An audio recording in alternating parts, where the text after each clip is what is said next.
ngày muôn nó không crom bong ban đã càng nghe ở bộ dương vớ để tôi như mỗi ca chậm rãi vitamin C trên mau bị phai khôi chẳng vì miền process hay là method để chọn một dương ban tới chia vitamin C nè ai bây giờ dương ban chia vitamin C hái dương miền chọn tầm rộng tiệt vì miền chia sẻ rổ chia khóp anh chiaประเภท gummy để đôi nợ một con này chẳng ạ chẳng trong xua tha tầm rộng gummy nè vì miềnประพกมาbị pectin nó sẽ là tin tiệt chẳng anh vậy bạn nó tha pectin mới sẽ là tin nó vì miền thiệp không khiêm mày ចំពោះបច្ចេកទេស gelatin ហ្នឹងខុសគ្នាត្រង់ gelatin គឺវាផ្សំមកពីសាច់សត្វដែលគេយកឆ្អឹងខ្ចីវាយកមកហើយនៅពេលយើងយកមកធ្វើកាមីនេះគឺវាមានក្លិនឆ្អាបហើយវាអាចមានក្លិនដោយសារតែវាចម្រាញ់ចេញពីសត្វចាហើយ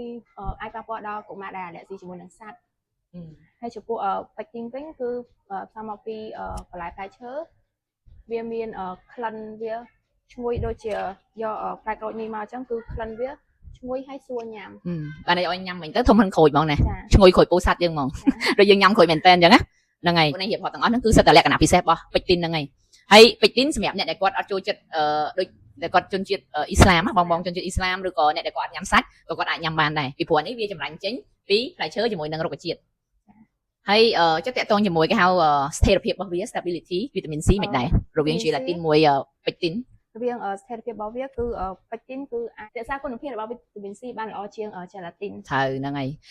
ពីព្រោះតាមដែលបងសិក្សាស្រាវជ្រាវបន្ថែមមកយើងឃើញថានៅប្រទេសយើងក្តៅហើយសើមអញ្ចឹងបើសិនជាតម្រង់ gelatin មួយពេកទីនណាគេឃើញថា gelatin នៅពេលណាដែលត្រូវក្តៅ gummy ហ្នឹងអាចហួយស្វិតហ្នឹងចាប់ផ្ដើមស្អិតចូលគ្នាហ្មងយើងធ្លាប់ឃើញទេពេលដែលក្តៅខ្លាំងពេកចាហួយហ្នឹងស្អិតដុំណាប៉ុន្តែសម្រាប់ពពួក gummy នេះវិញវាធន់ជាមួយនឹងកម្ដៅបានន័យថាចាហួយរបស់វាគឺវាអត់ស្អិតចូលគ្នាដុំទេ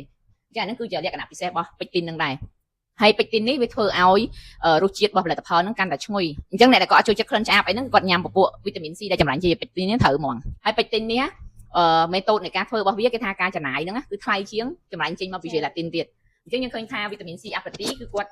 ធ្វើការបានយ៉ាងល្អហ្មងគឺតាក់ទងតាំងពីស្តង់ដារនៃការផលិតអីហ្នឹងគឺគាត់មានការទទួលស្គាល់ពីស្ថាប័នពាក់ព័ន្ធក៏ច្រើនជាពិសេសខាង halal អីនេះហើយសម្រាប់ផលិតកម្មហ្នឹងគឺធានាមកស្អាតតាំងពីដើមរហូតដល់ចប់តាំងពីរបស់តាំងពី material តាំងពី ingredient អីត្រូវតែស្អាតល្អទាំងអស់ទើបយកមកផលិតបានទើបគេមានការទទួលស្គាល់ពី halal ហ្នឹងអញ្ចឹងសរុបមកវិញសម្រាប់បងដែលមានកូនតូចហើយយើងចង់ឲ្យប្រព័ន្ធការពាររបស់ក្មេងរឹងមាំចង់ជួយដល់ការរំលាយអាហាររបស់គាត់ហើយជួយដល់ការលូតលាស់របស់គាត់កុំភ្លេចធ្វើការជ្រើសរើសជាមួយនឹងវីតាមីន C អាប៉ាទីនេះវីតាមីន C អាប៉ាទីគឺផលិតនៅក្នុងស្រុកខ្មែររបស់យើងរួមមកពីសហរដ្ឋអាមេរិកវីតាមីន C មួយកញ្ចប់នេះស្មើនឹងញ៉ាំក្រូចមួយផ្លែសំខាន់ចំហួយរបស់គេគឺមានលក្ខណៈទន់ងាយស្រួលក្នុងការរំលាយហើយរសជាតិរបស់គេឆ្ងាញ់ឈ្ងុយក្រូចតែម្ដង